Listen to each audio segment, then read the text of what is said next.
Hello everyone, and thanks so much for joining me, Dr. Noah Erickson, as I want to share with you some cutting-edge information about how the gut affects the brain.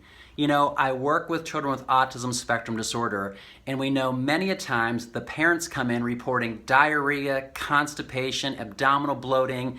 Many of these gastric symptoms can tip me to research into the layers of the gut that may have been breached by dietary sugars, antibiotics, steroid inhalers that now allow impurities and toxins to travel to the blood-brain barrier, irritating it, opening it up, and allowing focal sites of inflammation to the brain. So practically, what does this look like? Let's say, for example, the blood-brain barrier has been breached. Cells called mast cells open up, allow impurities and toxins to dump in to sites where they should not sit, such as the hypothalamus that helps to regulate our behavior. If that's overexcited, a chemical called CRH releases. It affects an area in the brain called the pituitary, and now that stimulates the adrenal response. So your kid could be hyper, they could seem agitated, they don't sleep well at night, and this prolonged cortisol response can alter blood sugar. So many of these kiddos end up craving potato chips, right? It's the perfect antidote to an adrenal issue where they might need extra salts or fluids, or perhaps they're craving carbohydrates because it causes a dysregulated blood sugar. What if now the gut was breached and it also affects the blood-brain barrier, so it's breached, but what if it goes and inflames an area in the brain called the prefrontal cortex? That's involved in higher thought, thinking, and cognitive function. So we can have a child who presents with difficulties in school, learning, focus, and concentration.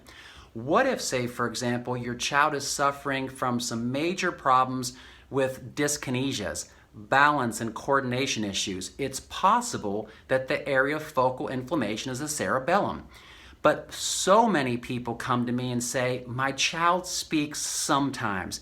Every now and then, spontaneously, they give up a word or two or a phrase that they repeat quite frequently. That could be an area of focal inflammation adjacent to the midbrain, which I mentioned those structures before, the hypothalamus, the pituitary. That's called the Broca's area for language. So keep in mind, folks, oftentimes starting at the gut, running a stool test, looking for food allergens, looking for chemicals like glyphosate and contaminants in our foodstuffs can be the true root cause to why the brain's inflamed. Now, having said that, as I take you through a gut healing program using customized diets, nutritional supplements to support and promote the healing, could we also not do something for the brain? Well, the answer is absolutely. We now know that this activation of these protector cells called the microglia and the astrocytes, we can help to regulate this. We can stabilize that inflammatory process.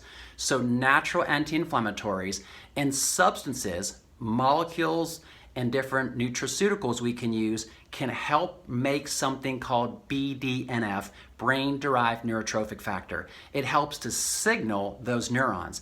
And remember, in an inflammatory process, we'll kind of cut those neuronal connections. So that's that brain foggy day. That's the day where you just don't seem to have it. But keep in mind, once we clear out the inflammation, we suppress this autoimmunological encephalitis, what we sort of say brain on fire, gut on fire, and as we control that, kiddos start to function and improve. So again, many people come and have obvious kind of physical symptoms, you know, constipation, diarrhea, bloating, acid reflux, projectile vomiting, and they're not making the connection to the brain. With all the research and science, though, we know those tight junctions in the gut, modulated by a protein called zonulin, can be breached, allowing chemicals to cross over, affecting your brain. The mast cells in the brain go wild. They're the same cells that sit in the gut. They release their own series of chemicals, and they can disrupt immune function. So there's links now to anxiety and depression in getting this right, because these kids need stabilized and balanced, and they need the ability to speak. So we're also looking at how we can promote language, measuring levels of B12 and looking for levels of receptor antibodies in the brain to folate. Because remember this, it can be deceiving. your level of cerebral spinal fluid folate can be totally different than your serum folate. And that's a condition called cerebral folate antibody or deficiency, CFD. So we have to look well to the gut and consider the brain when we're looking to help children with autism spectrum disorder. Hope this helps everybody. If you know somebody out there struggling with this, someone in their family, a loved one, a child, pay this forward to them. Perhaps you're connected with somebody in your school with speech therapy or occupational therapy, and they're gifted practitioners, and they do and mean so much in the lives of our children. But this is the biomedical component to how we can look to help these children best from the inside out. Thanks again, everybody, for tuning in. For Dr. Noah's Ark, this is Dr. Noah wishing you a great day. Take care. Bye.